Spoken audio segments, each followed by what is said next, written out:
Baik, selanjutnya ini adalah narasumber kita malam ini, yaitu Sarah Saputri, SPC MPC Psikolog, lahir di Bandung pada tanggal 28 September 1990, berlatar belakang sebagai musisi dan psikolog, berpengalaman dalam asesmen psikologis, pelatihan, pengembangan SDM, dan pendampingan personal, memiliki ketertarikan dalam riset psikologi dan bidang kreatif.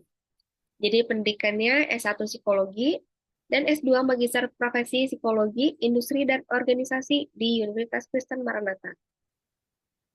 Jadi untuk pengalaman kerjanya cukup banyak, sangat menarik banget untuk CV-nya Teh Sarah ini. Mungkin kita banyak yang udah tahu juga Teh Sarah dan mungkin ada yang belum, tapi karena banyak pengalaman ini jadi penasaran nih, apa sih pengalaman dari Teh Sarah? Waktu dan tempat, saya persilakan untuk Teh Sarah. Aduh, terima kasih banyak Ibu Lavadia Holi. Oh, kalau malam hari ini jangan Ibu ya, jadinya Kakak. Terima kasih banyak. Alhamdulillah. Assalamualaikum warahmatullahi wabarakatuh. Boleh open mic loh, teman-teman semua, kakak-kakak semua. Apa kabar? Waalaikumsalam Woi. warahmatullahi wabarakatuh. Warahmatullahi wabarakatuh. Alhamdulillah. Nih kalau dengar dari suaranya sih kayaknya udah pada semangat ya. Kayak apakah itu stres? Kayaknya nggak perlu dibahas gitu ya. Oh, ya baik. Sekali lagi saya ucapkan terima kasih banyak atas kesempatannya yang luar biasa. Ini saya merasa terhormat sekali bisa menjadi speaker di webinarnya Ada Pesi ya. Kala Fadia juga terima kasih. Saya juga ingin mengucapkan terima kasih banyak untuk keluarga saya. Ada yang ini cukup banyak yang saya kenal ya dari wajah-wajahnya, dari nama-namanya nih. Terus juga ada eh, teman-teman dan kepengurusan Harmonika Nusantara. Wih, Mas Bagus, Mas Martonius masih ada, selalu ada ini seru banget. Alhamdulillah, hatur nuhun. Dan saya juga ingin mengucapkan terima kasih banyak nih untuk teman-teman angkatan 2009 ya. Ini ada ada angkatan college ya, tua-tua tapi gemes ini, angkatan Maranatha Psikologi 2009, ada saudara-saudara dan keluarga tercinta dari Soreang, Purwakarta, dan saya juga merasa bahagia dan bangga sekali karena teman-teman atau Bapak Ibu dari kawasan industri Kujang Cikampek mau untuk join di webinar malam hari ini ya. Selamat malam, selamat bergabung dan salam kenal untuk semuanya. Ini saya juga pengen sambil liatin wajah-wajahnya ya. Nah, coba saya ingin tahu. Tadi pas di awal sama Kalava udah ditanyain tuh, gimana untuk tekanannya ya hari ini atau yang dirasakan oleh Bapak Ibu semua. Kalau skala dari 1 sampai 10 ada yang satu Mas Bagus nih luar biasa itu katanya ya. Tekanannya dijadikan fun aja. Terus juga ada yang 10 bahkan ya. Terus ada yang moderate juga. Oke, gimana? Jadi sudah bertemu dengan stres? Atau pertanyaan mungkin begini ya, sudahkah Anda stres hari ini? Ya, malam hari ini kita akan bahas ya mengenai stres, burnout gitu. Tapi dari perspektif makna dan juga emosi. Oke, kita masuk aja nih untuk teman-teman semua. Eh, saya mungkin perlu untuk menyampaikan hal ini karena mungkin beberapa yang saya kenal juga yang hadir di sini latar belakang pendidikan atau mungkin di sini juga ada dosen ya. Saya sangat senang sekali malam hari ini kita sharing aja. Mudah-mudahan ada yang bermanfaat begitu. Jadi untuk tema malam hari ini pendekatannya itu lebih ke individual. Kalau di psikologi industri organisasi, eh, beberapa pendekatan, ada yang levelnya individual, lalu juga ada kelompok, ada organisasi. Nah, kebetulan kan ini juga ada dari instansi ya, gitu. Dan saya juga perlu menyampaikan nih sama teman-teman semua, kenapa penting sekali untuk menggali atau memunculkan kesadaran terhadap kondisi stres ini, gitu. Karena bagaimanapun stres itu seolah-olah seperti menjadi teman ya, selalu ada setiap hari sebenarnya kita. Oke, nah boleh kita masuk dulu coba ke slide berikutnya ya. Oke, nah kita masuk dulu ke stres, weh, gitu ya. Jadi teman-teman, eh, sebentar nih, soalnya tadi saya sering nggak sadar kalau ternyata aku lagi burnout. Nah, pas banget, pas banget. Karena begini, kita perlu untuk menyadari, kita perlu untuk memahami, baik itu dari teorinya dulu, lalu kemudian bagaimana untuk mengatasinya. Nah, terkadang pada saat kita masuk ke kondisi stres, teman-teman banyak sekali hal yang bikin kita tuh jadinya, aku tahu ini aku lagi stres, cuman pengen cepat beres gimana ya caranya, gitu.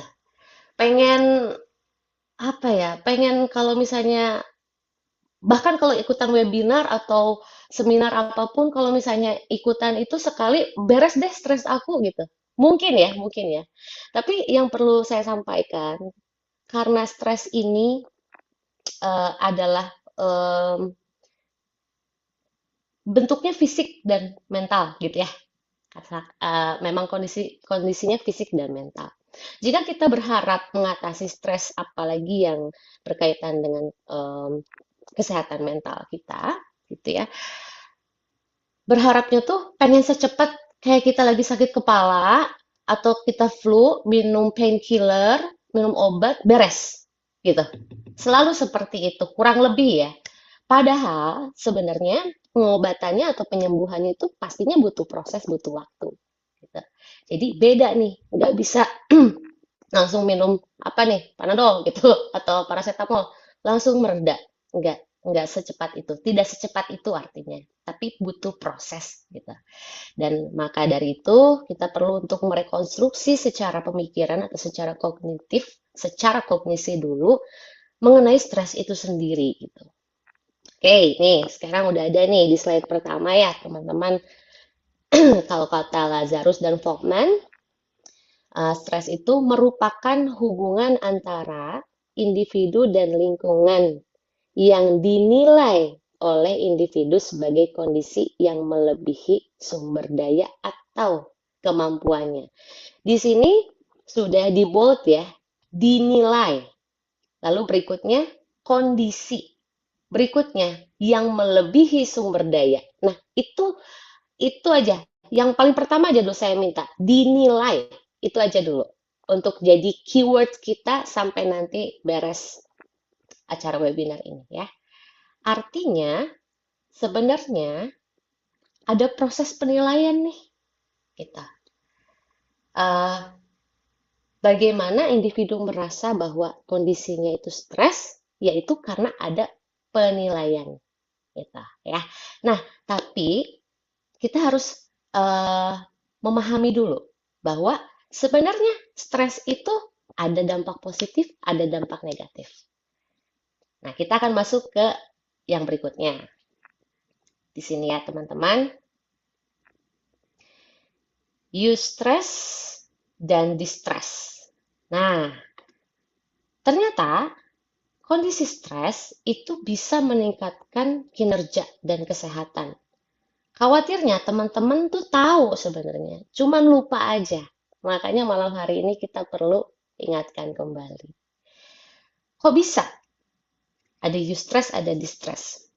Teman-teman coba bayangkan pada saat teman-teman melakukan olahraga. Nah, itu badan kita suruh angkat beban, lalu kemudian kita latih setiap hari, apakah itu bukan suatu stresor? Gitu. Pastinya badan kita dibuat untuk stres dulu, supaya membentuk otot atau body goals-nya gitu kan ya. Nah, artinya di situ ternyata stresor atau penyebab stres ya. Jadi yang menyebabkan kita menjadi kondisi stres atau kita menjadi stres itu harus ada stresornya dulu, gitu ya. Nah, artinya si eustress ini tuh ternyata bisa meningkatkan kinerja bahkan kita mencapai body goals. Nah, kebalikannya dari distress, adanya penurunan kinerja, kesehatan, permasalahan hubungan sosial gitu ya. Jadi mungkin juga hubungan dengan orang lain atau uh, hubungan rumah tangga bahkan ya. Jadi cukup banyak yang memberikan dampak negatif. Oke, saya lihat dulu nih ke chat dulu ya, sebentar. Pak Yudi Permana nggak pakai slide teh. Kira-kira slide-nya kebaca nggak ya teman-teman semua? Sudah dibantu oleh Pak Putra ya di sini ya. Nah, saya ingin mendengar suaranya dulu deh sebentar. Teman-teman, kalau hari ini kira-kira teman-teman lebih banyaknya ketemu sama eustress, kondisi eustress atau distress? Boleh open mic? Ayo, coba. Yang tadi udah jawab, waduh, Rosalia Putri, distress katanya ya. Distress juga, Melanie, distress. Wah, nih, akhirnya ada juga nih yang bilang eustress. Distress. Wah, eustress Fauzia. Ardi eustress. Nice. Itu keren ya, teman-teman ya. Nah, ini juga dua-duanya katanya. Ada eustress, ada distress. Oke, pengalaman setiap orang itu kan berbeda-beda ya, boleh-boleh saja ya. Tapi ternyata ada juga kok yang bertemu keduanya dalam satu hari. Seperti itu. Dan itu wajar dan itu memang mungkin terjadi. Oke, kita next dulu ya. Terima kasih loh buat teman-teman yang sudah menjawab. Tuh, dari Pak Helmi bergantian. Oke, nice. Ya, oke. Kita masuk dulu ke penilaian stres yang tadi ya. Artinya ini penting untuk kita pahami. Jadi, pada saat kita memasuki fase stres, itu sebenarnya kita sedang melakukan secara kognitif itu ada primary appraisal nih teman-teman. Di mana pada tahap ini individu tuh menilai apakah situasi ini merupakan ancaman, kerugian, atau tantangan gitu. Dan ini bersifat subjektif pastinya ya, tergantung pada bagaimana masing-masing individu mempersepsikan situasi yang dihadapinya gitu. Nih, misalnya yang pertama nih, primary appraisal. Ini yang pertama ya. Begitu kita lihat stresor, misalnya kita lagi di jalan. Lalu kemudian kita lihat kemacetan.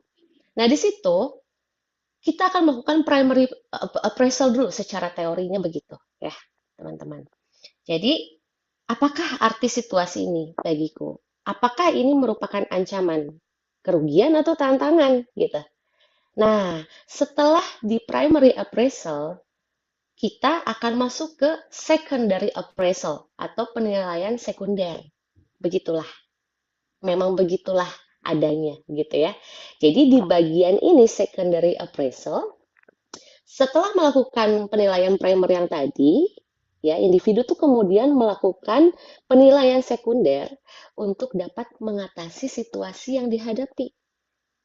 Nah, dan ini mencakup strategi coping tertentu. Coping, apakah itu coping? Gitu ya. Coba next slide-nya di bawah tuh. Nah, mencakup strategi coping tertentu. Sebentar. Nah, di sini Lazarus juga menjelaskan bahwa coping stress atau coping strategi berarti artinya upaya perubahan yang dilakukan terus-menerus baik berupa perubahan kognitif maupun perilaku dengan tujuan untuk menanggulangi atau mengatasi tuntutan yang berasal dari dalam diri individu maupun luar individu tadi, yang dinilai melebihi sumber daya kita itu tadi.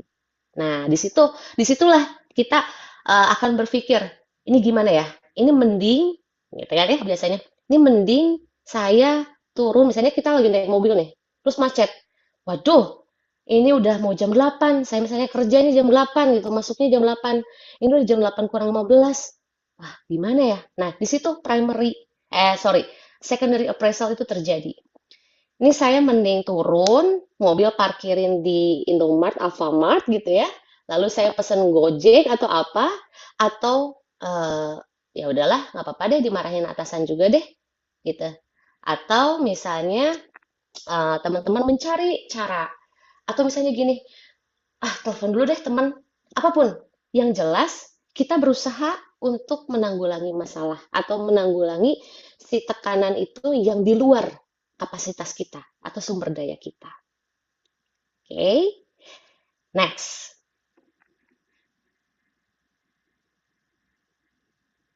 Nah, ini sumber stres di tempat kerja. Buat ini deh, saya mau nanya deh ya. Coba lihat pertama nih, ada faktor intrinsik pada pekerjaan. Tapi sebenarnya begini ya, ini kita korelasikan dengan sumber stres gitu ya. Nah, sumber stres. Tapi di tempat kerja. Nah, kalau saya lihat ada beberapa peserta yang pekerjaannya mulia yaitu ibu rumah tangga, begitu ya. Dan apakah itu bukan suatu pekerjaan? Itu tetap suatu pekerjaan, ya. Jadi artinya selama kita hidup, selama kita produktif, pastinya akan ada sumber stres kita. Nah, ini ada beberapa yang bisa kita lihat. Yang pertama, faktor intrinsik pada pekerjaan seperti workload, lalu jam kerjanya bergilir, apakah itu over atau underload. Jadi kalau misalnya kurang beban kerjanya juga sebenarnya yaitu mungkin saja bisa mengkondisikan seseorang menjadi kondisi distress tadi gitu. Karena ya tidak ada tantangan begitu. Oke, yang kedua ada peran dalam organisasi seperti ketidakjelasan peran, lalu status pekerjaan, terus juga hierarki organisasinya kurang jelas gitu ya, tumpang tindih lah pekerjaan itu di faktor pekerjaannya ya gitu. Tapi mungkin alurnya yang kurang jelas. Nah, lalu berikutnya tidak ada perkembangan karir mungkin ya, yaitu berkaitan dengan promosi, kurang atau mungkin berlebihan gitu dan ketidakpastian juga dalam jalur karirnya. Yang keempat, hubungan di tempat kerja. Misalnya, aduh, atasan atau bawahan atau rekan kerja toksik gitu. Misalnya kalau misalnya ibu-ibu rumah tangga eh, merasakan misal gitu ya, punya ART-nya kurang mungkin gitu ya, kurang kurang kooperatif atau mungkin tetangganya gitu ya, itu cukup banyak. Intinya sih itu dari eksternal, di luar diri kita. Nah, yang kelima ini struktur dan iklim organisasi seperti faktor politik kantor, lalu juga pengambilan keputusannya tidak jelas ini. Nunggunya lama banget. Harus ke sini dulu. Habis gitu yang di sini menekan gitu kan, menunggu jawaban. Bentar-bentar ini saya juga harus tunggu arahan atasan dulu gitu atau misalnya divisi tertentu. Itu sangat eh, apa ya? Sangat memungkinkan untuk menjadi sumber stres di tempat kerja. Oke. Nah, itu ya dari Kakak Ika Pelitawati, atasan NPD. Wah, itu NPD, lalu muncul lagi BPD. Wah, segala ini disorder muncul ya. Kalau misalnya udah di pekerjaan tuh, terus ketemu yang nggak klik aja sama kita, wah dia nih yang ngaco nih. Ini nih ngaco nih, salah nih, salah nih, salah. Dia aneh nih, aneh, aneh. Misalnya gitu kan ya biasanya. Oke, terima kasih loh sudah berbagi. Boleh lah yang teman-teman yang lainnya juga yang mungkin relate ya dengan pekerjaannya. OCD juga. Ternyata OCD juga bisa ya membuat jadi tidak nyaman ya atau bahkan jadi stres. Mungkin sedikit-sedikit jadinya apa mengganggu gitu. Misalnya, ih sebentar itu kayaknya meja kamu kurang deh, kurang ke kanan sedikit gitu ya. Ya, artinya memang memungkinkan. Oke, berikutnya kita akan masuk ke si burnout ini ya. Coba next. Burnout. Nah, kan sekarang kan udah familiar banget tuh, udah famous nih si burnout nih. Dikit-dikit nggak bisa aku ya ampun burnout, aduh emotionally drain apa segala macem gitu kan ya. Jadi burnout itu adalah istilah atau kita lihat secara teorinya dari Maslow and Jackson ini, burnout syndrome merupakan sindrom kelelahan emosional dan sinisme yang seringkali terjadi pada orang-orang yang bekerja. Nah, teman-teman semua, kita perlu menyadari bahwa keseharian kita sejatinya manusia itu selalu produktif, selalu melakukan sesuatu kita. Jadi, kira-kira memungkinkan saja. Jadi tidak perlu misalnya saya kan masih mahasiswa, saya belum bekerja. No, Anda melakukan tugas, Anda setiap hari berproses, ya itu juga adalah hal yang produktif, ya. Jadi mengerjakan sesuatu, ya, ini possible, ini bisa diaplikasikan kita, ya. Oke, jadi teks dulu, ya. Dimensi dan dampak burnout. Nah, teman-teman, kita next dulu deh ke dimensinya, ya. Nah, jadi menurut Maslow and Jackson tadi tuh ada beberapa dimensi burnout. Nah, yang pertama itu emotional exhaustion atau kelelahan secara emosional. Ditandai dengan kelelahan yang berkepanjangan baik secara fisik, mental maupun emosional. Gitu. Jadi teman-teman mungkin ngerasa bahwa ini tiap hari tuh saya kerja gitu ya. Tiap hari tuh saya melakukan hal yang ya mungkin di sini ada yang melakukan atau berbisnis gitu ya. Misalnya bikin makanan atau juga em, apa ya, mungkin sebagai content creator juga gitu kan cukup banyak atau ya mahasiswa. Nah, di sini semuanya tuh kita rasakan kenapa ya? Kok aku merasanya tuh capek banget. Secara mental habis. Udah gitu. Dan berikutnya ini tuh terus terjadi dan hampir setiap hari dirasakan. Almost perasaannya tuh sama. Kayak gitu aja. Gitu. Nah, yang berikutnya di sini ada depersonalisasi. Yaitu sikap sinis. Cenderung menarik diri dari lingkungan.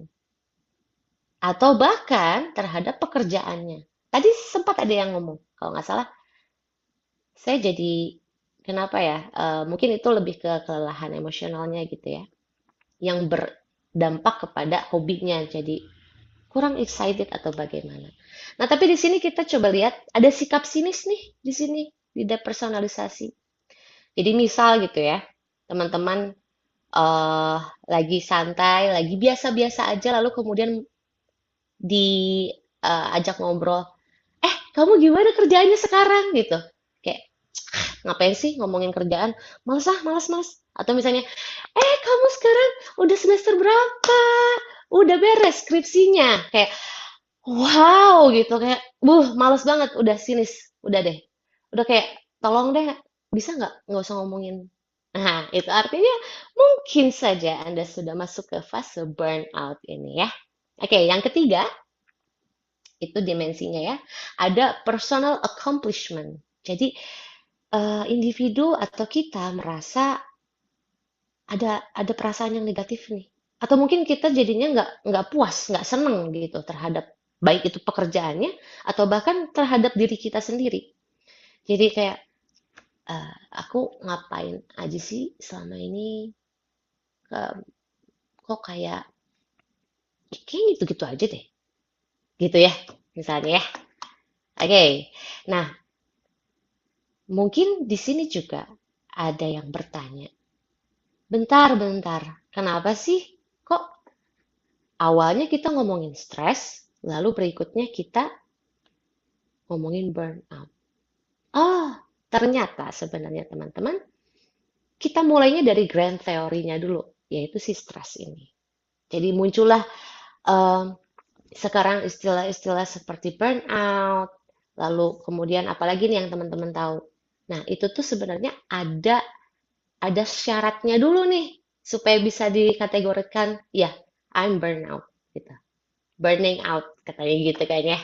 Nah, coba kita cek dulu untuk dampak burnout-nya nih. Wah, udah banyak nih ya pertanyaan-pertanyaan ya.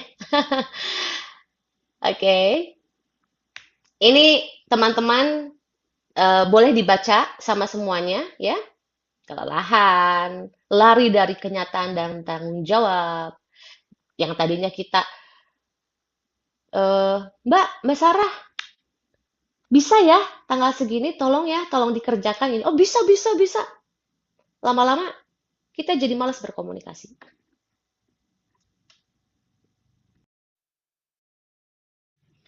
Malas untuk atau bahkan menghindar. Kita lari dari kenyataan dan tanggung jawab kita. Lalu kebosanan dan sinisme. Nah, teman-teman semuanya bisa lihat sampai di bawah juga bisa sampai dampak burnout itu bisa menyebabkan kita menjadi depresi atau bahkan penyangkalan-penyangkalan. Misal, ada yang nanya, "Kamu kenapa sih kok kayaknya hari ini deh agak agak gloomy gitu?" Enggak, biasa aja. Yang kayak gitu-gitu ya. Misalnya penyangkalan-penyangkalan emosi gitu. Kamu capek? Enggak lah. Ngapain aku capek? Aku kan bisa ngelakuin banyak hal. Ada juga yang seperti itu. Aku bisa kok, aku mampu. Atau mungkin badan tuh udah ngasih sinyal nih. Ini udah pegelinu nih. Tapi kita tuh merasa bahwa ini emang harus aku sih yang ngerjain. Ini soalnya nggak ada lagi yang mampu. Eh, padahal kita sedang menyangkal bahwa memang kita butuh waktu, kita butuh jeda untuk istirahat, gitu. And this okay. Nah, kita hidup em, atau ini adalah reaksi kita yang berupa penyangkalan-penyangkalan terhadap realitas, terhadap memang kondisi emosional kita, gitu. Ya. Oke, teman-teman boleh dilihat saja. Bisa jadi satu, dua, tiga poin yang memang dirasakan. Bisa jadi hanya satu, dua, gitu ya. Atau bahkan semuanya. Nah, hati-hati ya. Tapi jangan self-diagnose juga. Cuman lihat aja gitu. Dampaknya tuh bisa seperti ini loh, burnout. Jadi, kalau misalnya gini, tadi sudah saya jelaskan, grand teorinya adalah stres, lalu muncul burnout. Maka burnout itu adalah di mana individu ini merasakan stres tapi berkepanjangan gitu loh. Lama, ada durasinya gitu.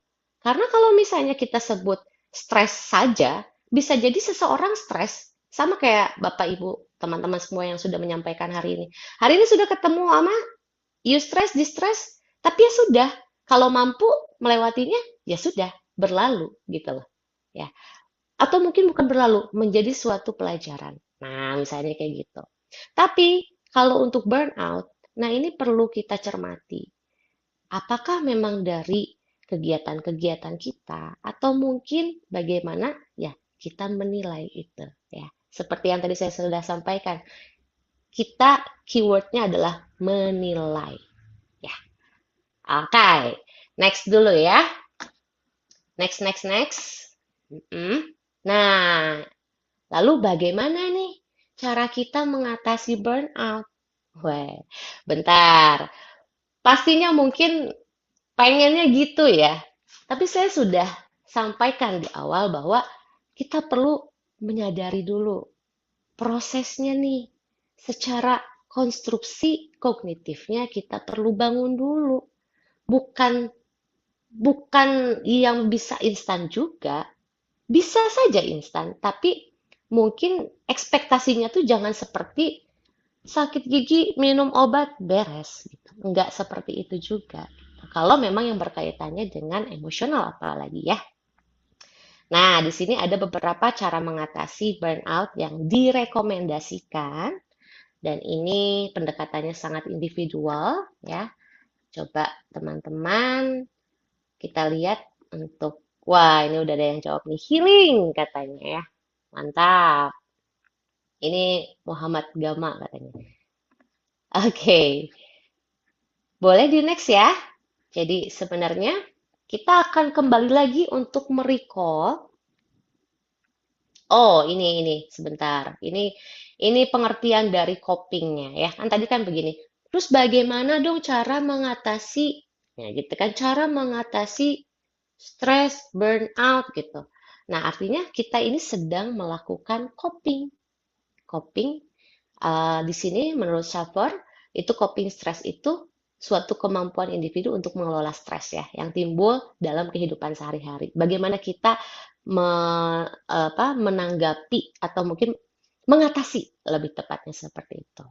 Nah, masih ingat yang tadi pertama ada primary appraisal, lalu ada second ya, secondary appraisal.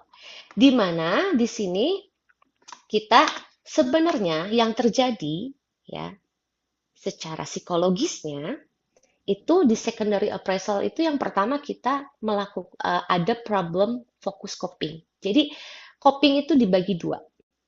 Oke, ingat teman-teman, ada problem focus coping ya. Lalu ada emotion focus coping. Wah, ada coping ya, ada cara untuk mengelola stresnya ini dengan fokusnya kepada permasalahannya gitu ya. Misalnya, misalnya Misalnya individu mengatasi masalahnya itu secara langsung, mempelajari cara-cara atau keterampilan baru gitu. Nah, ini masuk dengan strategi coping.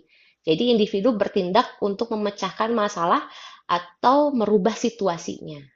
Nah, di sini dimensinya tuh ada planful problem solving, confrontative coping, seeking social support. Saya akan jelaskan. Misalnya planful problem solving. Begitu kita punya masalah, kita balik lagi ke mana deh ya, kayak tadi kemacetan gitu kan ya. Bentar, saya harus memikirkan. Ini kayaknya saya turun sih sekarang, gitu ya. Misalnya gitu ya. Nah, itu masuknya adalah problem solving, planful problem solving kita. Nah, ada konfrontatif coping juga. Misal ternyata begitu saya saya datang ke kantor, lalu kemudian atasan tiba-tiba langsung bilang gitu, Anda kemana aja sih? Anda tahu nggak sekarang jam berapa gitu? Nah, ini nih seperti ya kita ya menurut teori juga ada dua, mau kita fight or flight, Oke, terus. mau kita apakah kita mau melawan atau kita menghindar. Nah, itu ya. Lalu jika kita melawan misalnya atau mungkin kita menghadapi artinya kita konfrontatif. Ya Pak, saya sudah berusaha untuk berangkat ya lebih pagi, tapi ini di luar kemampuan saya gitu. Mudah-mudahan Bapak mengerti. Misalnya seperti itu. Artinya kita berusaha untuk fight gitu. Ya, di situ ada confrontative coping. Dan yang berikutnya ada seeking social support. Jadi kita mencari bantuan nih. Misal ternyata copingnya itu adalah telepon temen, bro, kira-kira Bapak Anu atau Ibu Anu udah masuk belum? Udah masuk belum? Ini aduh macet. Misalnya kayak gitu. Itu kan artinya kita berusaha untuk menenangkan. Ini udah di luar kemampuan kita, tapi ada ketegangan-ketegangan yang perlu dibantu untuk rilis nih gitu. Yaitu mungkin dengan mencari perlindungan ke teman gitu. Kita minta bantu. Terus jawabannya enggak kok, belum belum datang kok, belum datang, aman aman aman. Misal kayak gitu kan ya. Atau misalnya, oh ya udah datang, ya udah kamu mending, aduh aku lewat mana ya? Misalnya ya hal-hal seperti itu. Hal seperti itu, yaitu seeking social support. Dan tema malam hari ini pendekatannya yaitu lebih ke emotional focus copingnya, ya kakak-kakak semuanya. Di mana emotion focus coping itu adalah bentuk strategi pemecahan masalah dengan melakukan pendekatan secara emosional, ya, di mana individu mengalami stres, lalu kita menggunakan mekanisme pertahanan, gitu, di mana dimensinya itu ada beberapa, ya, yaitu ada positive reappraisal, artinya ada penilaian positif, penilaian ulang secara positif, ya, positive reappraisal. Lalu accepting responsibility, ada self-controlling, ada distancing. Ya, distancing itu melibatkan pengambilan jarak nih, secara emosional dari situasi yang menekan. Atau escape avoidance, atau menghindarkan diri. Misalnya, em, wah, bapak itu standby-nya di depan, misalnya kan tadi kena macet kan, udah nyampe kantor nih. Muter. Nah, itu bisa jadi melarikan diri. Ya, itu hanya beberapa strategi coping. Tapi yang menarik bagi saya, yang mungkin kita perlu untuk renungkan bahwa kita memungkinkan kok untuk melakukan positive reappraisal ini. Kalau tadi kata Mas Bagus, bikin fun aja, tantangan tuh buat saya tuh seperti game. Itu saya merasa bahwa ya ini permainan, ini menantang gitu kan. Nah, itu salah satu bentuk dari coping atau emotion focus coping gitu ya. Eh di sini saya sudah tambahkan jadi positive reappraisal itu. Nah, ini akan relate. Ini ada korelasinya dengan yang tadi, yaitu memberi penilaian positif, menciptakan makna positif yang bertujuan untuk mengembangkan diri dalam hal-hal religius, atau dengan menumbuhkan harapan, rasa syukur, atau pemahaman baru tentang pengalaman tersebut.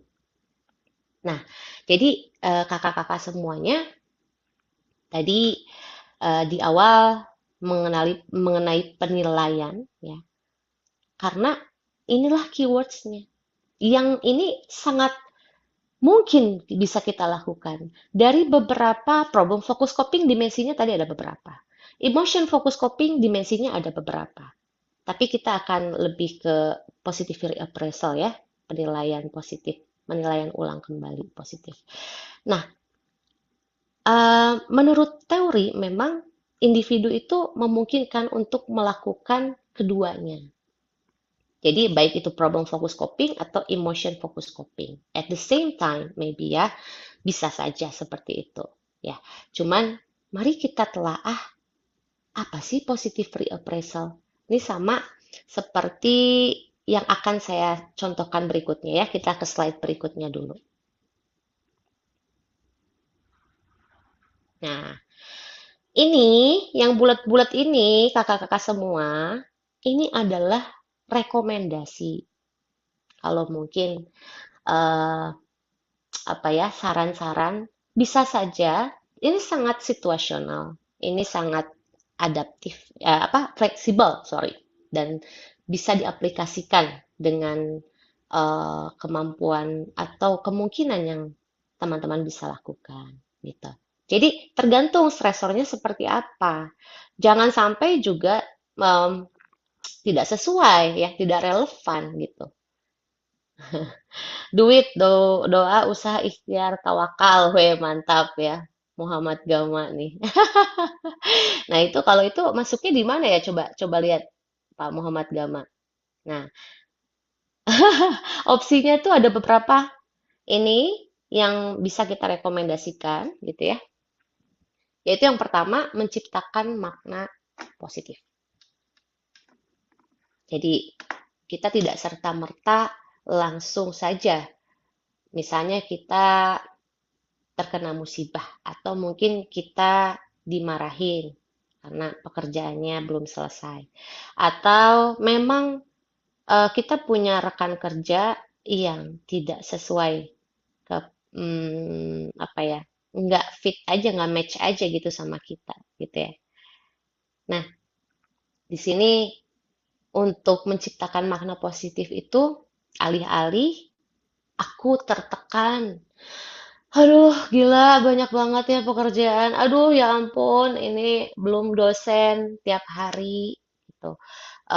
Memberi tugas luar biasa ya gitu. Tapi di sini menciptakan makna positif itu adalah berusaha untuk mengubah ini adalah tantangan yang bisa aku pecah kecil-kecil, misalnya kayak gitu. Atau misal, eh, nggak apa-apa, ya saya dimarahin, ya saya jadi tahu kekurangan saya. Kelebihan saya cukup tahu sendiri, it's okay. Tidak perlu validasi kok. Cukup saya yang tahu, misalnya kayak gitu ya. Mungkin aku sedang belajar menemukan ritmeku. Nah, berikutnya nih, boundary management atau menentukan batasan. Nah, eh ya teman-teman, cukup untuk bicara cukup. Udah, hari ini saya batasi pekerjaan saya. Saya mikirnya saya udah mau istirahat jam sekian, udah cukup aja. Atau saya udah nggak mau lagi nih nerima orderan atau mungkin permintaan dari rekan atau atasan jam sekian. Misalnya kayak gitu ya. Oke. Lalu berikutnya kita juga bisa tidak selalu bilang iya gitu. Hanya untuk terlihat kompeten nih teman-teman. It's okay. Jadi artinya kita tidak perlu selalu merasa bisa. Tidak perlu juga kita merasa harus menunjukkan bahwa kita mampu. Kalau memang tidak bisa, sudah katakan mohon maaf, saya hari Minggu butuh istirahat, Bapak, Ibu, misal gitu. Atau ke teman-teman yang memang mau berjumpa atau ngajakin ketemu, mohon maaf, hari Minggu, iya saya sama keluarga. Atau minimal saya mau me time. Nggak perlu khawatir gitu dengan penilaian mereka. Apa yang kamu khawatirkan? Apakah memang persepsi mereka? Nah, itu juga perlu dipikirkan kembali ya. Nah, jadi tidak selalu bilang iya. Boleh kok bilang enggak. Ya. Oh itu. Kerja, kerja, nggak ada istilah istirahat katanya. Mulai ya. Curhat, curhat, curhat. Ayo, open, open, open.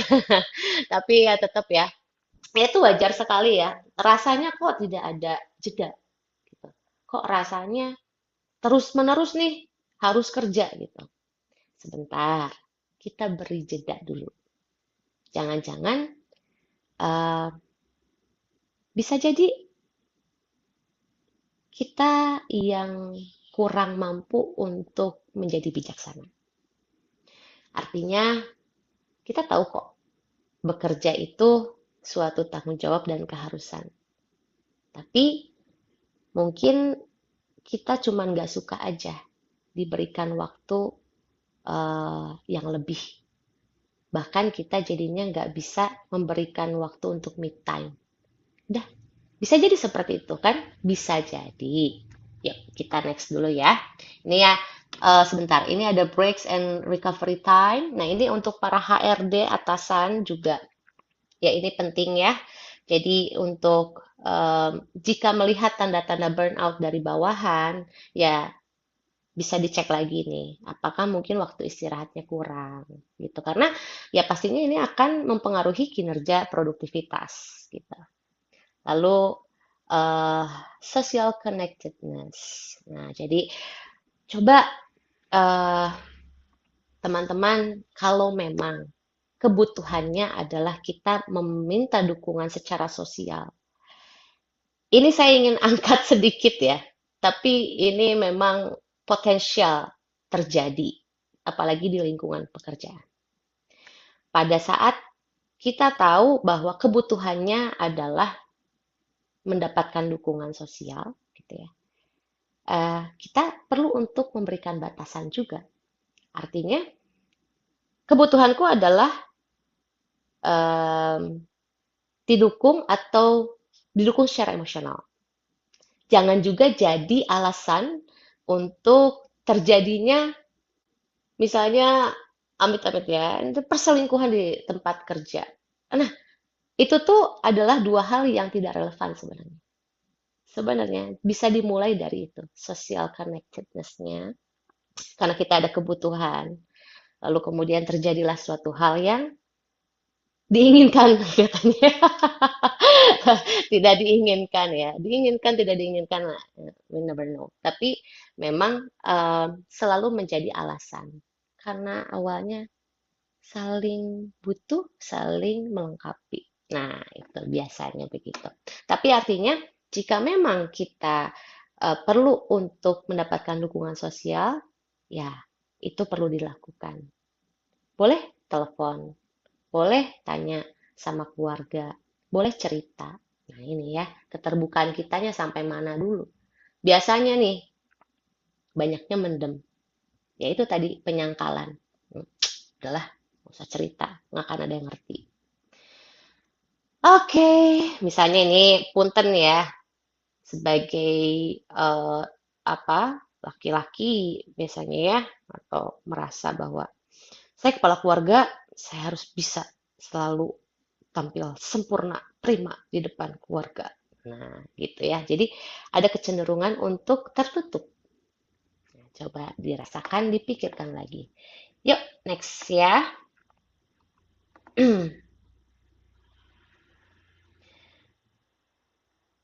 Oke, sekarang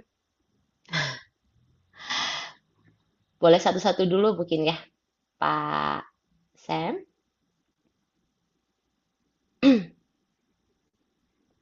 Oke, nah ini saya akan kembali, ini menarik karena kita akan melakukan pendekatan perspektif makna ya di sini. Artinya eh, untuk statement yang disampaikan oleh Marcus Aurelius, mungkin ada yang tahu Bapak Ibu ya ini? Oke.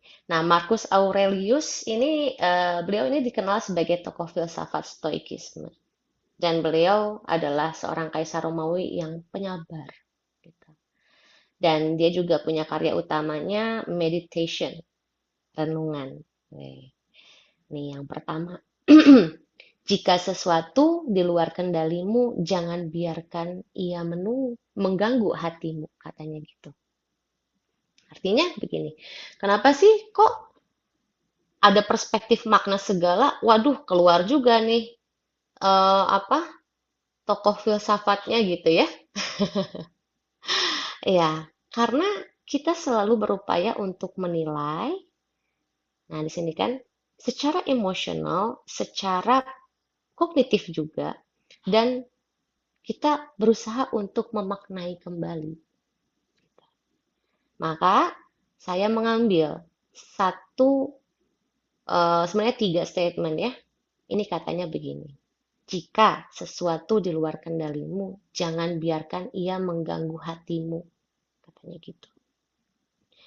Nah, segala sesuatunya, kendali itu sebenarnya yang bisa kita kendalikan itu adalah diri kita. Ya, kalau teman-teman sebagai mahasiswa belajar, bekerja, kerja kelompok gitu ya, udah optimal nih, udah segalanya dikeluarin. Tapi apakah nilai itu adalah kendalimu? Ya, sebenarnya tidak. Segala sesuatu yang di luar diri kita itu bukan kendali kita. Jadi biarkan saja. Kenapa kita harus tersakiti? Misal, atasan menilai gitu ya. Kerjamu masih nggak bagus, tapi kita sudah merasa optimal. Kenapa harus mengganggu hati? Kalau kita tahu kok, kita sudah bekerja secara optimal. Nah, itu kurang lebih kayak gitu. Sama dalam keseharian kita. Dalam hubungan pun seperti itu. Jadi ini sangat aplikatif gitu ya. Bisa coba kita maknai setiap momen-momen dalam kehidupan kita. Gitu. Kita fokus terhadap pengembangan diri kita. Sudah, cukup segitu. Nextnya nih. Nextnya coba ya, kita lihat. Kebahagiaan dirimu tergantung dari tergantung kualitas dari pikiranmu, katanya gitu. Saya masih juga menemukan, dan ini wajar sekali ya, kita manusia pernah menggantungkan kebahagiaan kita terhadap orang lain. Padahal sebenarnya kita tuh mampu loh untuk menciptakan kebahagiaan itu saat ini, sekarang. Tapi tergantung kualitas pikiran nih teman-teman. Karena kita akan memaknai, karena kita akan menilai. Gitu kan? Dan lalu kenapa harus emotion? Nah, ini teman-teman. Secara psikologisnya, yang membuat kita bertindak atau kita berperilaku sebenarnya itu dari aspek emosi dulu. Baru ke pikiran atau kognitif. Gitu. Misal gini, teman-teman ada pilihan. Mau jengkol atau mau rujak, misalnya kayak gitu. Nah, teman-teman pernah dengar ini nggak sih? Aduh, ingat rasa tapi lupa nama, misalnya. Artinya apa? Yang melekat itu secara emosional. Dan misalnya kita dihadapkan dengan dua pilihan, lalu kita cenderung, jengkol nih kayaknya gitu ya. Lalu kita memilih untuk makan jengkol, misalnya gitu. Jadi artinya emosi dan kognitif itu memang duluan emosi sebenarnya. Ini sama kayak lagunya gini, kayak Agnes Monica, kayak cinta ini duduk.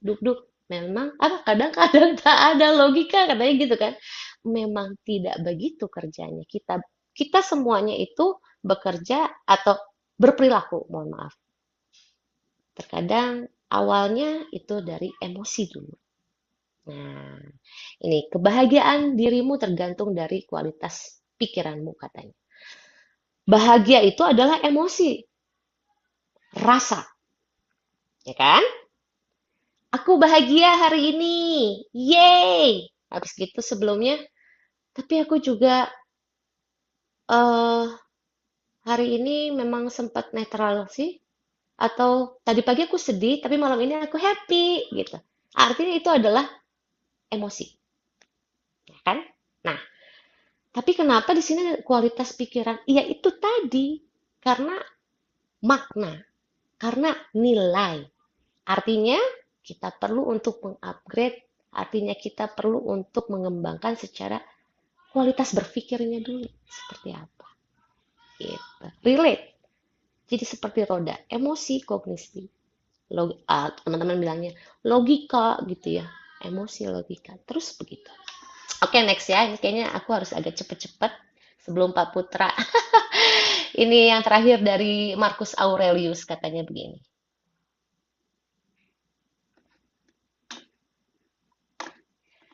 Jadi, choose not to be harmed, and you won't feel harmed.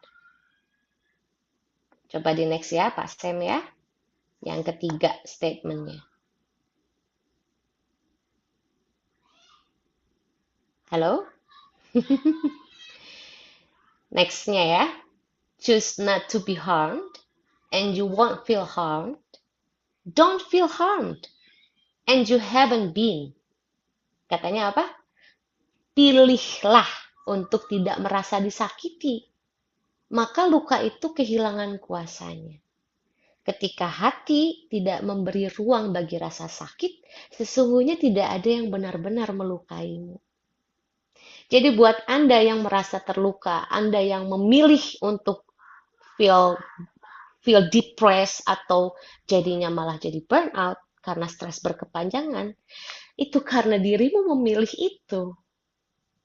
Padahal sebenarnya boleh banget kok, bisa banget Anda untuk tidak memilih itu. Kalau kata Pak Dr. Fahrudin Faiz katanya, yo salahmu dewe, kok mau merasa disakiti? Kok mau jadinya feel depressed? You don't have to. Kamu bisa mencabut luka itu kapanpun kamu mau, bahkan saat ini. Gitu. Jadi artinya apa? Pilihan. Pilihan. Ya, tapi enak ya, nek ngomong tuh kok gampang aja gitu. Katanya kok gampang lah ngomong mah gitu gitu ya. Katanya kan gitu. Tapi sebenarnya Anda selalu punya pilihan. Selalu beberapa, bahkan pada saat Anda akan bereaksi, Anda bersikap reaktif, Anda punya pilihan kok. Mau marahnya ngamuk, mau dikeluarin, kalau misalnya marah ya, mau secara sehat atau tidak sehat, coba recall lagi. Ada kok jeda sepersekian detik Anda untuk memilih itu. Oke? Next. 7 menit lagi saya ngebut ya. Jika burnout adalah kehabisan bahan bakar, maka resiliensi adalah cara mengisi ulangnya. Jadi, saya berharap teman-teman tidak hanya mendapatkan rekomendasi bagaimana mengatasi burnout, tapi juga bagaimana kita menjadi resilience. Nanti, misalnya gini, resilience itu karena bagaimana kita menghadapi situasi juga kita ada proses belajar. Misal, ya, ini saya sebagai musisi, ini teman-teman di sini ada juga musisi ya.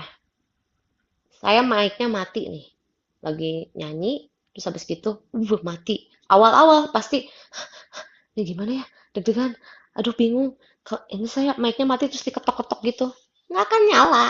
Gitu. Tapi karena saya belajar, lalu saya mulai tenang, saya mulai paham, oh kalau mic mati, artinya saya perlu hubungin soundman, misal kayak gitu ya. Jadi, resiliensi. Next-nya, jika kita ketemu lagi situasi burnout, kita semakin kuat. Kita semakin mampu untuk menghadapinya. Walaupun mungkin kondisi stresnya beda. Ya, atau derajat stresnya beda. Atau stresornya beda. Ya, next. Nah, ini menurut Revich and Sate, jadi gitu ya. Ini di sini ada orang Prancis nih. Mohon maaf. Resiliensi adalah kapasitas untuk merespons secara sehat dan produktif ketika berhadapan dengan kesengsaraan atau trauma yang diperlukan untuk kehidupan, untuk mengelola tekanan kehidupan sehari-hari, katanya gitu. Nah ini ya, yang pertama ini ada self awareness. Jadi kita tahu kekurangan kita apa. Kita tahu nih misalnya, wah, ini ketemu stresor ini nih. Ini bentar lagi saya bakal naik nih, naik pitam nih, misalnya gitu. Itu juga bagian dari awareness kok, sorry.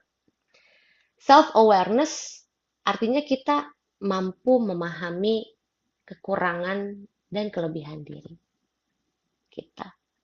Jadi misalnya mengidentifikasi emosi-emosi yang muncul. Itu juga kita perlu tahu. Jangan sampai kita tuh hidup setiap hari berdampingan dengan emosi, tapi kita nggak tahu ini tuh emosinya namanya apa. Gitu.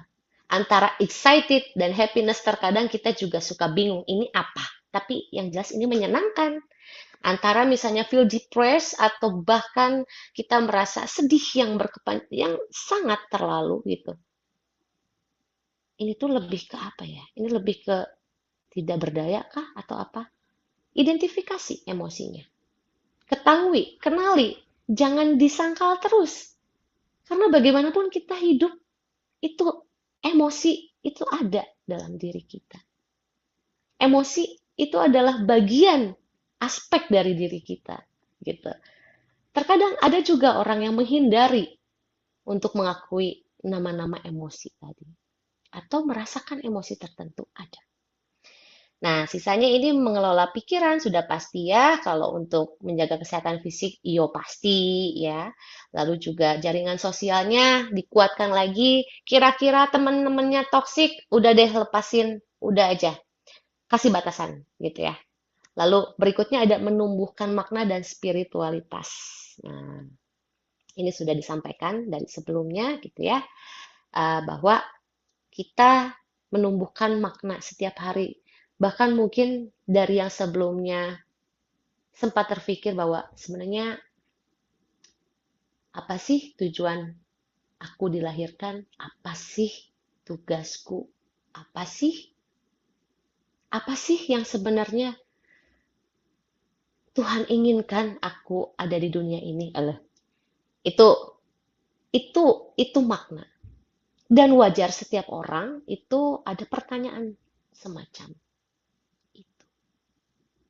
Gitu. Jadi kita memaknai apa peran kita. Misalnya, Sarah hidup di dunia ini sebagai musisi. Kalau bisa jadi healer, ya why not? Gitu misal ya. Ya sudah, saya tahu peran saya. Gitu. Ya. Lalu berikutnya belajar dari kegagalan dan lain sebagainya, menetapkan harapan realistis. Nah, ini seperti yang tadi.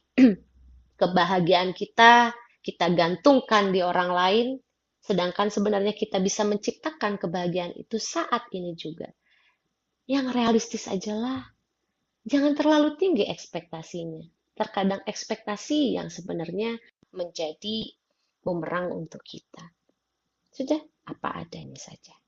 Gitu. Yang kira-kira wajar, yang kira-kira mampu, yang kira-kira saya hidupnya, wes pokoknya serba pas aja. Tapi bukan pas-pasan ya, soalnya itu beda ya. Kalau hidup pas-pasan ya. Oke, next dulu ya. Yuk kita percepat lagi. Wow, berapa menit lagi ini? Oke, ini Ibnu Sina, ini penting sekali ya. Pandangan Ibnu Sina katanya terapi mental itu adalah logika, ilmu, dan filsafat. Weh, jero ya. Katanya udah mah saya lagi merasa sakit mental, tapi kok di sini dikasih filsafat katanya gitu. Kenapa gitu? Karena logika ini membantu kita berpikir jernih dan rasional. Apakah kita perlu untuk marah dengan cara yang tidak sehat gitu? Apakah kita perlu untuk teriak-teriak gitu? Atau sebenarnya ya cukup disampaikan saja. Boleh marah loh, boleh sekali gitu. Tapi yuk caranya yang seperti apa gitu, yang sehat gitu. Lalu di sini ilmu katanya. Karena ilmu itu membantu kita memahami dunia dan menenangkan. Misal, karena Anda tahu kalau misalnya eh kemacetan lagi yang tadi gitu ya. Oke, macet dong. Alright, tapi di depan sebelah kiri ada jalan, itu jalan kecil sih. Tapi aku tahu, kan ilmu gitu ya. Nah, nanti begitu lampu merah ini, wes belok langsung belok kiri aja. Nah, jadi lebih tenang. Itu hal kecil loh. Belum hal yang besar tentang ilmu itu. Jadi, ilmu bisa menjadi terapi mental. Lalu terakhir, filsafat. Kenapa filsafat? Karena filsafat itu memberi kerangka dalam memaknai hidup, menunjukkan ideal hidup. Banyak orang yang masih belum punya tujuan hidup, ngambang gitu. Dan kemudian stres, lama-lama jadi burnout. Karena cuman kita kok yang tahu hidup kita tuh seperti apa. Maka belajar berpikir filosofis agar bisa memaknai hidup. Gitu. Lalu berikutnya ini terapi emosional, musik, puisi, dan seni. Nah, ini ya buat teman-teman. Karena kalau mendengarkan musik, apalagi yang instrumental, biarkan saja pikiran kita menginterpretasi instrumen itu, tapi setidaknya kita melakukan fasilitasi atau kita melakukan katarsis. Untuk yang bisa main musik ya alhamdulillah bagus. Tapi setidaknya musik itu bisa menjadi terapi emosional kita. Yang terakhir, terapi spiritual, doa, zikir, dan meditasi. Nah, kenapa? Karena ya doa ini membantu kita menemukan kedamaian batin, sadar bahwa kita itu lemah, ya, ada banyak hal yang kita tidak mampu, perlu Tuhan untuk membantu kita. Sadar bahwa Tuhan itu ada, Tuhan itu selalu bersama kita. Dan hal itu sangat menenangkan kita, gitu. Yang kedua, zikir. Mohon maaf ya. Jadi zikir itu membantu kita fokus ke hal-hal positif. Yang ketiga adalah meditasi, membantu menenangkan pikiran dan tubuh. Nah, ini saya seneng ya dengan ini keren gitu ya. Kalau kata Ibnu Sina, pereda nyeri itu dengan jalan-jalan yang jauh dan menyibukkan diri dengan hal-hal yang membahagiakan orang lain. Ya, jadi untuk teman-teman, kita bisa melakukan jalan-jalan. Mungkin sekarang sebutnya healing gitu ya.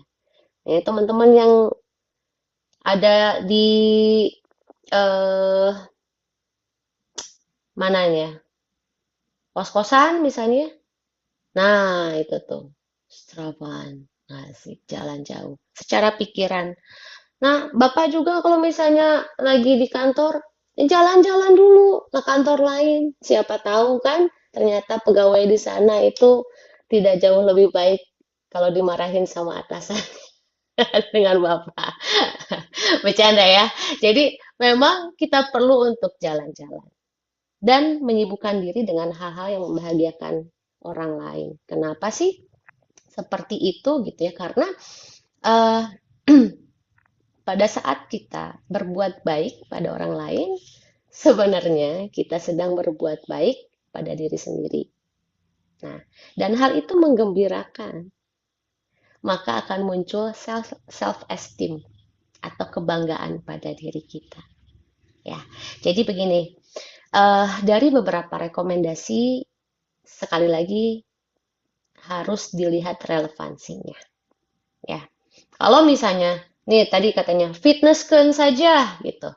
Kalau ternyata permasalahannya adalah eh, teman-teman bermasalah dengan apa ya, dengan customer deh, nggak usah atasan.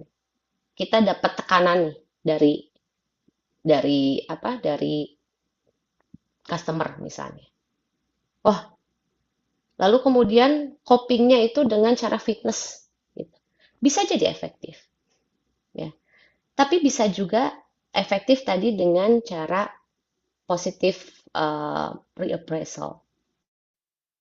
Ya, artinya banyak kenapa terapi-terapi itu bentuknya banyak kok. Kayak misalnya ada journaling, ada musik, terapi musik, ada ini, ada itu. Karena memang tidak semuanya itu cocok sama kita. Tapi setidaknya kita bisa tahu, oh, yang ini cocok kok buat kita, yang ini tidak. Dan lihat juga situasinya ya.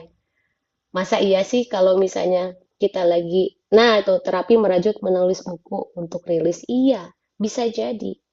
Bisa jadi. Oh, ada When Garut Smiles in Longing juga ya, hatur nuhun. Ya, oke, ini terakhir. Aduh, saya lebih 6 menit ya, mohon maaf ini. Jadi yang terakhir adalah sebelum kita menutup sesi ini adalah penutup reflektif. Ya, kira-kira apa yang selama ini membuatku bertahan? Ini teman-teman boleh ya, boleh catat, boleh juga langsung tulis di kolom komentar juga ya. Jadi kira-kira masihkah dari apa yang selama ini membuat kita bertahan itu masih nggak sih membuat kita hidup? Nah, ini pengenalan dirinya sejauh mana nih? Lalu berikutnya, tekanan mana yang sebenarnya datang dari luar dan mana yang datang dari dalam diriku sendiri?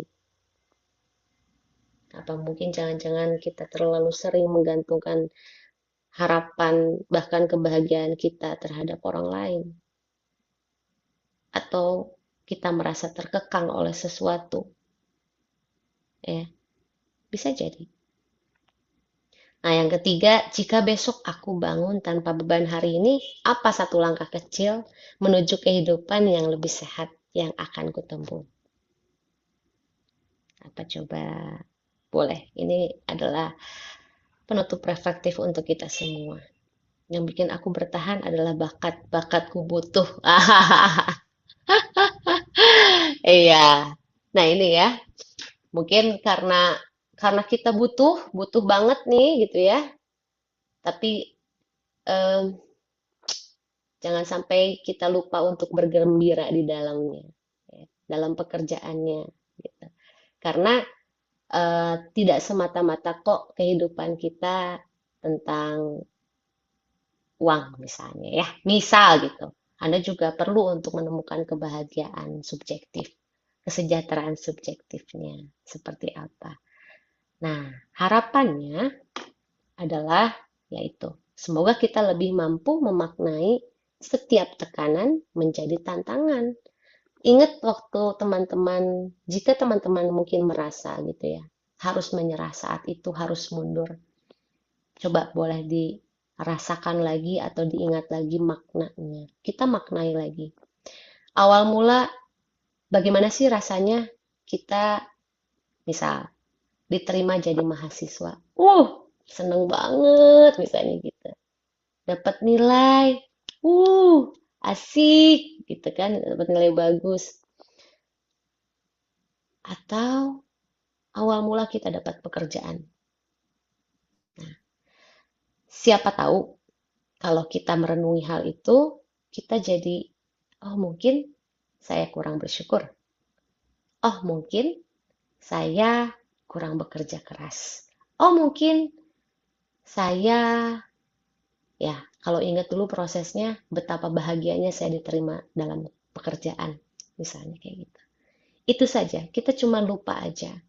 Karena mungkin ya sekarang kondisinya sudah berbeda. Tapi efektif menjadi obat, efektif untuk mengingatkan kita terhadap perjuangan-perjuangan dan harapan yang dulu sebenarnya pernah muncul dan sekarang kita lupakan, misalnya kayak gitu.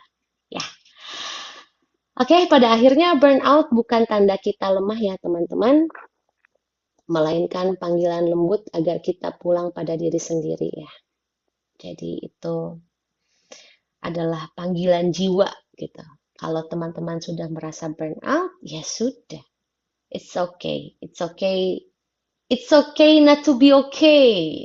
Kalau misalnya kita berseberangan faham dengan orang lain, it's okay kalau misalnya kita agree to disagree. It's okay. Nah, gitu. Baik, itu saja. Terima kasih banyak. Mudah-mudahan tidak ngantuk ya teman-teman semua ya. Itu dari Boleh teman-teman, saya. kita kasih applause dulu buat Teh Sarah yang sudah memaparkan Terima materinya yang sangat kasih. kompresif dan reflektif ya. Bonjour. Selanjutnya mungkin kita bisa ke sesi tanya jawab.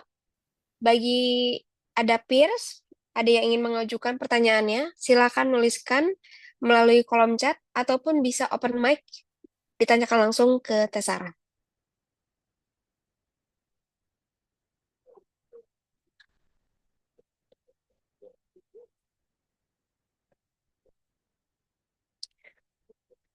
Boleh, Kak Ika? Selamat malam, terima kasih kesempatannya. Ya, selamat malam. Ini mau nanya, sebenarnya yang kayak burnout itu saya pernah menjalani di 2024 awal, dan baru tahun ini dikatakan, saya bilang lulus melewati itu, walaupun harus didampingi dengan obat dan pendampingan. Nah, pertanyaan saya, apakah case seperti itu kemungkinan dapat berulang? Dan apakah burnout ini bisa dipengaruhi oleh karakter Benar tidak orang tadi? recommended, guys. Kalau untuk lu oke banget. Kan aing anaknya Apa? pelan-pelan wae kan bawa mobilnya kan. Boleh di mute dulu ya. Mohon maaf. Ya, Kak Ika, Nah, boleh apakah diulangi mungkin ya? nah, apakah kondisi burnout seperti tadi itu bisa berasal dari eh, kondisi ada kayak luka di masa lalu yang menyebabkan orang itu lebih gampang burn out menghadapi satu masalahnya. Terus apakah karakter seseorang intro dan ekstro itu bisa mempengaruhi orang cepat mengalami burnout?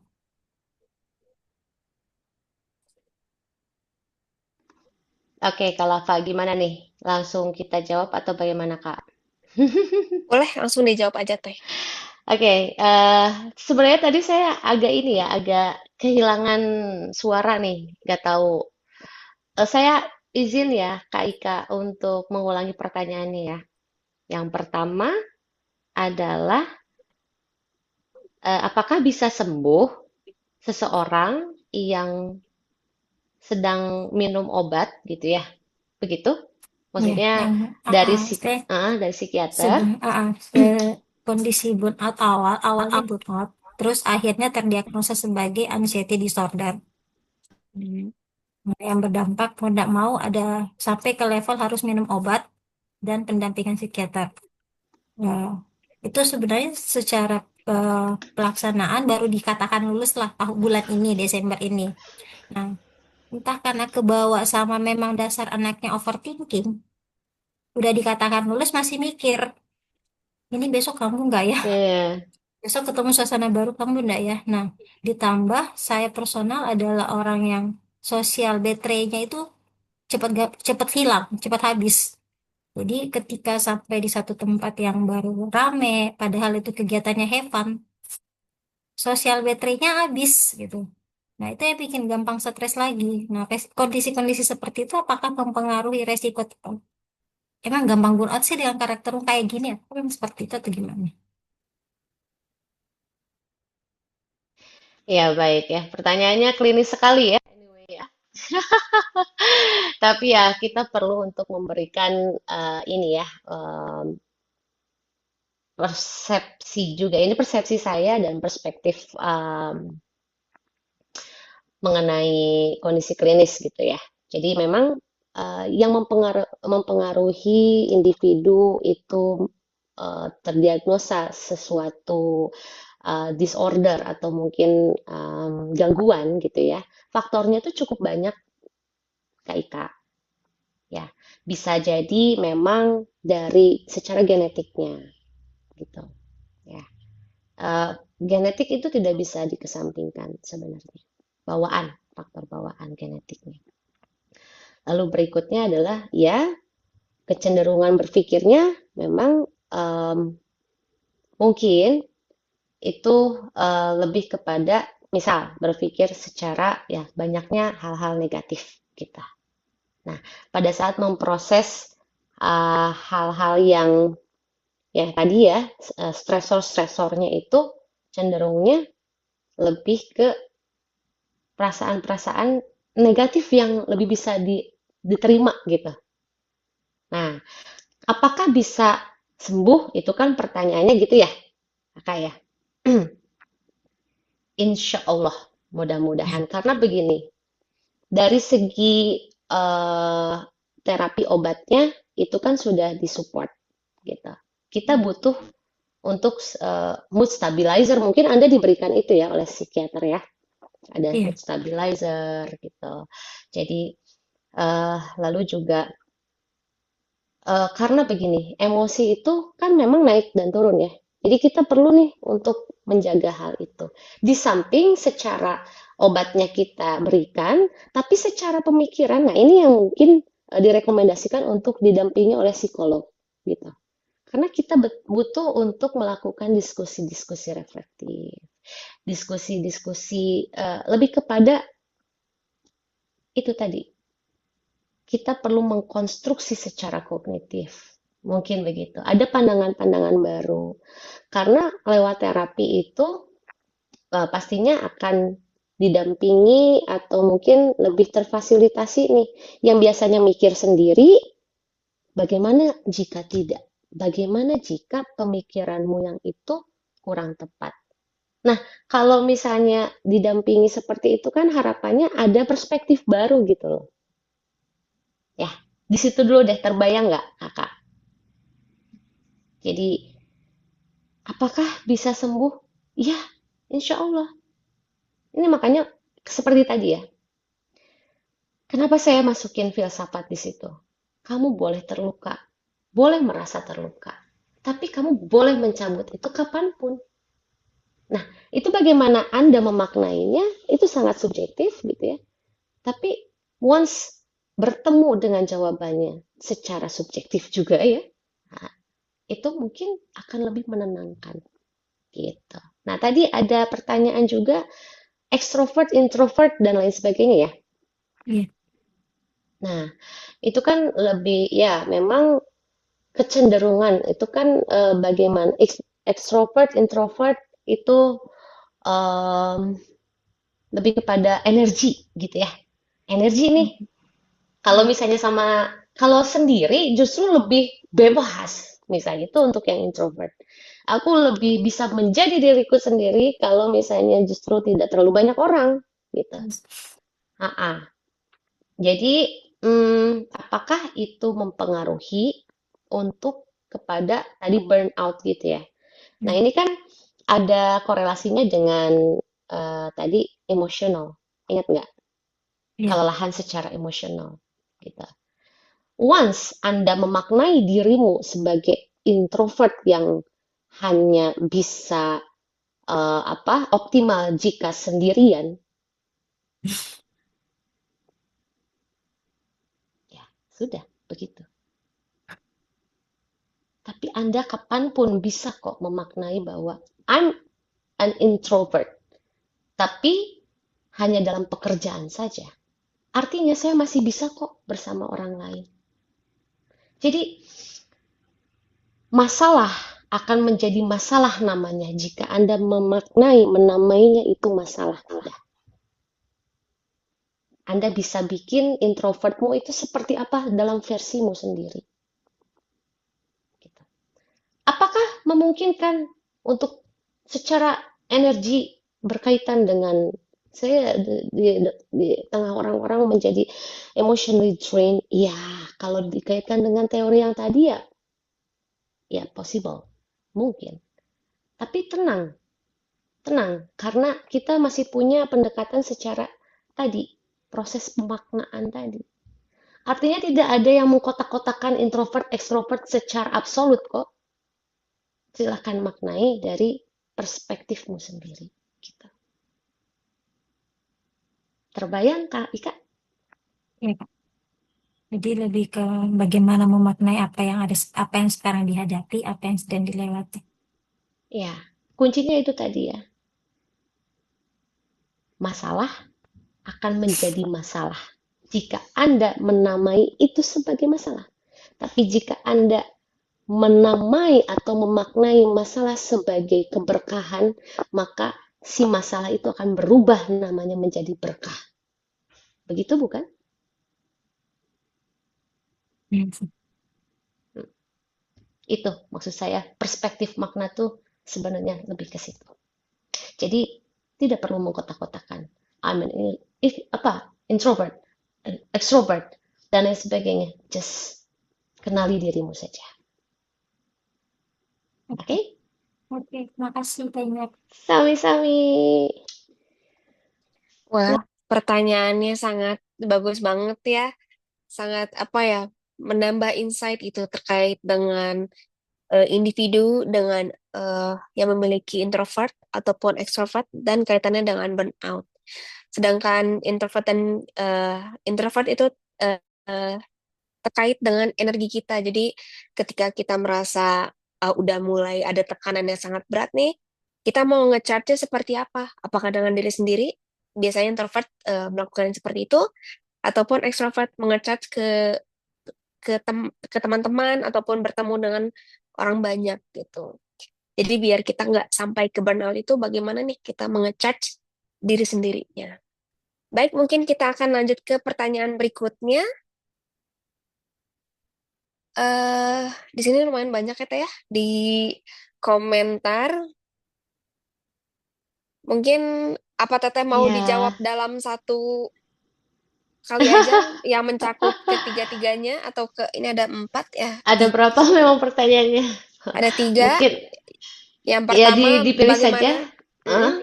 Gimana? Bagaimana cara identifikasi mandiri? Apa perbedaan mendasar antara rasa lelah biasa setelah bekerja dengan tanda-tanda awal burnout? Kapan kita perlu ke psikiater ataupun psikolog? Eh, Sebentar. Saya cek dulu deh. Yang mana Boleh. yang pertama tadi, Kak? Ada dari Kalafa? Kak Gugum, ada dari Kak Fauzia, dan juga dari Kak Muhammad Gama. Boleh deh sama Kalafa aja ya. Atau gimana tadi? Coba pelan-pelan boleh yang satu. Apa? Eh, Cara identifikasi mandiri. Apa Hmm. perbedaan mendasar antara rasa lelah biasa Mm-mm. setelah Mm-mm. bekerja dengan tanda-tanda awal burnout? Gimana sih Kak caranya untuk Mengidentifikasi identifikasi? Mm-mm. Kapan kita harus secara ke psikiater mandiri. ataupun ke psikolog? Oke, baik. Eh, oke, mungkin ya ini bisa dirangkum saja ya, begitu ya tadi ya Betul, permintaannya ya, betul. Kalafa ya. Ya, Ya, baik. Self awareness itu penting. Jadi kita tahu bahwa ini sudah di luar kemampuan. Sudah di luar kapasitas atau sebutlah tadi sumber daya. Nah, itu. Jadi kalau kita masuk dalam keadaan mood misalnya ya, kita sebutnya ini moodnya kok kayaknya cenderung lebih seringnya tuh kok ke bete mulu kok atau marah terus sebel kesel tapi nggak tahu deh ini tuh apa sih gara-garanya apa sih. Nah, ingat tadi bahwa selalu akan ada stresornya, maka kita perlu untuk melihat lagi dalam kehidupan kita kira-kira yang terjadi itu apa aja ya. Ini jangan-jangan pekerjaan atau jangan-jangan hubungan apa ya komunikasi suami istri atau sama pasangan kita. Bisa jadi itu. Nah, kita lihat durasinya karena yang tadi ya, misalnya merasa cukup lama gitu ya, stres cukup lama berkepanjangan, yaitu potensial jadi burnout gitu. Nah, itu saja. Jadi artinya kita perlu untuk eh, memiliki atau meningkatkan self awareness tadi gitu. Dan ya sudahlah tidak perlu melakukan penyangkalan-penyangkalan. Kalau capek ya bilang capek gitu. Kalau tidak mampu ya sudah tidak mampu. Sekarang begini, jika Anda memiliki lingkungan yang tidak support secara emosional, misalnya kehadiran orang tua, kehadiran adik kakak atau pasangan bahkan tidak mampu untuk memberikan dukungan secara emosional, ya sudah kalau begitu kan kita tahu nih karena kita aware, oh kebutuhanku adalah mendapatkan dukungan emosional. Ya sudah cari yang sehat gitu. Mau itu ke temen, misalnya cewek sama cewek lagi. Kalau cewek sama cowok, yang penting ada batasan gitu. Tapi karena kalau misalnya ternyata saya nggak mau buka ini, saya nggak mau asal cerita, ya sudah ke psikolog aja gitu. Terus kalau ke psikiater apa bedanya ya? Apa bedanya ke psikiater sama psikolog gitu? Kalau psikiater bisa memberikan obat ya. Jadi psikolog dan psikiater itu berbeda. Walaupun dalam ranahnya psikologis juga gitu ya sebenarnya. Fisik dan psikologis yaitu ke psikiater. Nah, jadi teman-teman setelah tahu bahwa sudah tidak mampu, lalu kemudian ada juga hmm, ini rasa cemas yang berlebihan. Sudah beberapa minggu tidak bisa tidur atau mungkin berbulan-bulan nih badan udah lelah dan lain sebagainya dan justru ada dalam kondisi mood tertentu, boleh ke psikolog dulu. Kalau misalnya ternyata dari psikolog klinisnya ini harus diterapi gitu. Atau ini harus di refer ke psikolog klinis. Ya, sorry, harus di refer ke psikiater. Ya, ya itu akan dilakukan kok. Gitu. Jadi kuncinya apa? Self awareness. Gimana kira-kira Bu Lava? boleh. Ya, mungkin kita ke pertanyaan berikutnya kali ya Teh ya. Ada juga Oke. nih pertanyaan, apakah untuk dapat dikatakan burnout ketika kita memenuhi 3 dimensi tadi? Karena tadi saat dicontohkan ada rasa penyangkalan bahwa ia mampu mengerjakan seluruhnya, padahal ia merasa ineffic- inefektif kali ya. Tidak efektif Inefektif gitu sih. ya. Mm-mm. Mm-mm. Ya, Inefektif. baik. Ya. Mm-mm. Ya, baik. Eh, itu kan tadi tuh adalah dimensi-dimensi ya. Mm-mm. Jadi misalnya pun ternyata hanya salah satu, ya kita lihat dulu kualitasnya seperti apa nih, gitu. Misalnya hanya dari emosionalnya gitu, atau kelelahan emosionalnya yang sangat terlalu, ini mampu kok, ini saya jalan kaki dari Bandung ke Jakarta juga mampu misalnya katakan itu. Secara fisik aku bisa, secara emosional aku menolak sangat. Apa ini, kenapa ini, apa salahnya di mana gitu. Mungkin sudah masuk ke fase burnout tadi gitu ya. Jadi ya eh, bisa jadi beberapa dimensi, tergantung kualitasnya saja gitu. Sudah terjawab katanya. Oke. Oke, karena mengingat waktunya Mm-mm. sudah cukup panjang, mungkin Mhm. untuk bagi Mhm. teman-teman yang masih ada pertanyaan ataupun yang pertanyaannya belum terjawab, eh, kita masih membukakan nanti untuk seminggu ke depan kita akan membukakan chat di WhatsApp group. Jadi teman-teman boleh bertanya, nanti kita akan menjawab, tim adapsi konsultan akan menjawab pertanyaan dari teman-teman semua. Oke, mungkin kita bisa next ke selanjutnya, akan menyerahkan e-sertifikat kepada narasumber Tesara Saputri yang akan diserahkan oleh direktur dari adapsi konsultan yaitu Pak Putra. Wah, terima Waktu dan tempat saya kasih. persilakan untuk Pak Putra.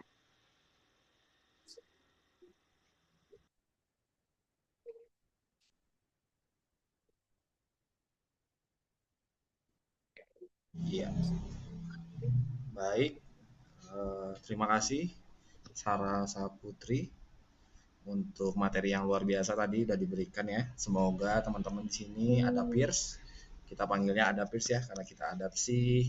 Kita memanggil rekan-rekan ini sebagai ada peers, yaitu teman-teman kita semua, rekan, kolega yang sekiranya butuh bantuan ataupun masih bingung nih burnout kayak gimana, mungkin hari ini bisa cukup mendapatkan insight, jadi lebih sadar diri ya tadi, lebih self awareness-nya lebih nyala. Jadi bisa mengetahui kapan lelah dan juga gimana sih cara ngatasinnya. Tadi materinya sudah sangat luar biasa, sehingga saya dengan bangga memberikan sertifikat ini kepada Sarah Saputri, SPC MC Psikolog, sebagai narasumber untuk di webinar ini dengan judul Ketika Tekanan Tak Lagi Menjadi Tantangan, Burnout dari Perspektif Makna dan Emosi.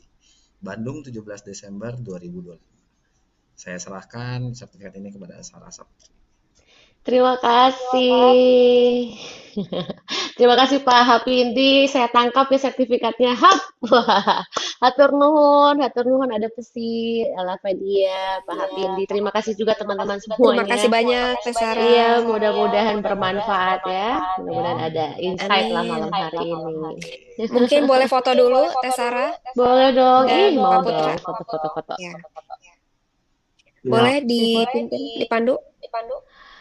ya, Oke. kita akan masuk sesi foto sertifikat ya. Boleh ikuti saya dari satu, dua, ya. Oke, terima kasih. Yeay, terima kasih. Mari, terima kasih Sarah. Ya, terima kasih juga buat semuanya yang sudah hadir ya. Terima kasih banyak loh.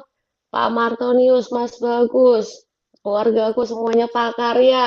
Wah, teman-teman dari KIKC luar biasa. Mudah-mudahan kita bisa berjumpa ya. Bagi teman-teman yang sudah mengisi post-test, boleh untuk mengisi evaluasi dari webinar malam ini.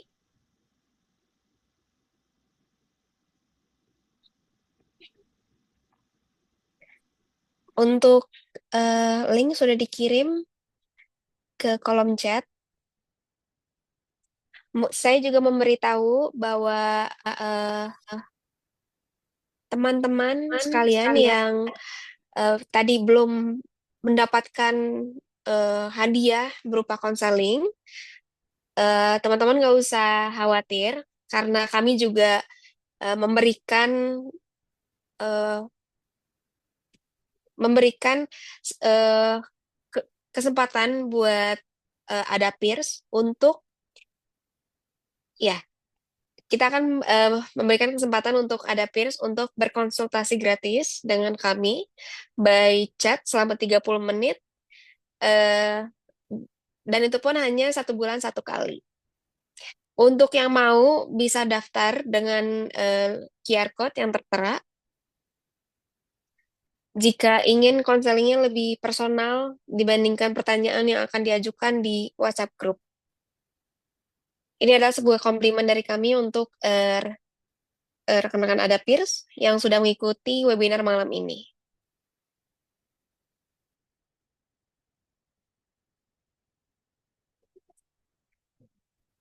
Boleh di screenshot dulu ataupun diisi saat ini.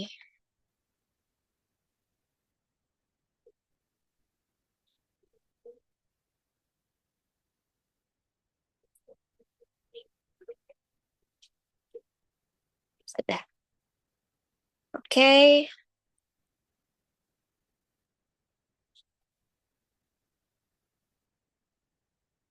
Karena kita sudah mengawali dengan doa, maka kita akhiri acara webinar ini dengan doa. Doa saya persilakan, doa dimulai.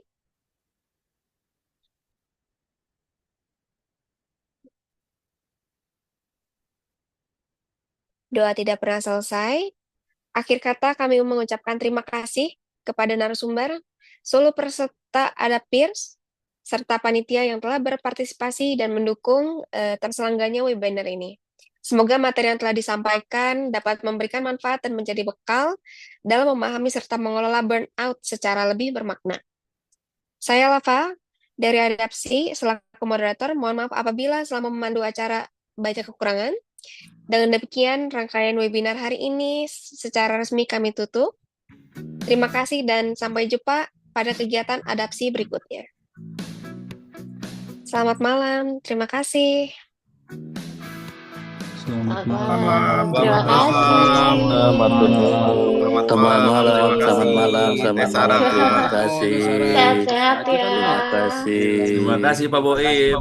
Terima kasih Pak Boim. Terima kasih, Pak Boim. Pak Bohim, Terima kasih Pak Boim. Dadan. Pak Angga. Terima kasih Pak Boim. Terima kasih Pak Pak Boim. Angga. Pak Gamat. Terima kasih Pak Kabar Terima aja. kasih Pak Karya. Terima kasih Pak Yudi, Pak Karya. Rame ya, rame ya, rame ya. Ayo kita Banyak yang berjumpa. terima kasih ini Terima ya. kasih Mas Nunu. Luar biasa ini ramai sekali nih. Terima kasih Teman-teman KIKC KIKC. sudah percaya Iya. adapsi. Sampai ketemu Pak Angga, Pak Martonius, Pak Nugroho, Manggin. Teh Sarah. Siap di Antos. Undangannya. Siapa yang mau nikah? Oh, bukan ya? Iya, Pak Karya mau nikah teh. Didoakan. Amin. Sama Amin. Pak Angga teh. Oh, Pak Angga Ah, nyala juga lagi mau nih. menikah. Nambah. Pak Boim mau nambah katanya teh. Waduh, bahaya ini. Gua ke Ini sih- Dasar. Ayo dong kita berjumpa ya sama Karya jangan stres-stres ada ya. Kesi juga. Iya, jangan stres-stres Aman Pak loh. Angga. Cie. Izin live. Pak Angga Iya, aman Pak Mangga. Angga. Silakan. Terima kasih Pak Putri. Aci juga.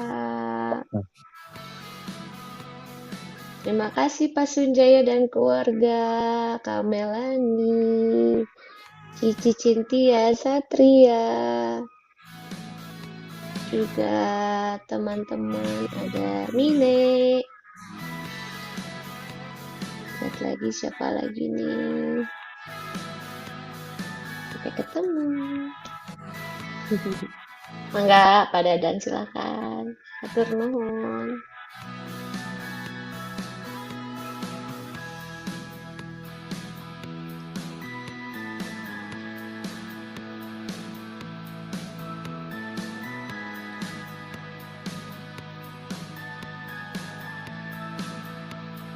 Mang Gimnastiar hatur nuhun.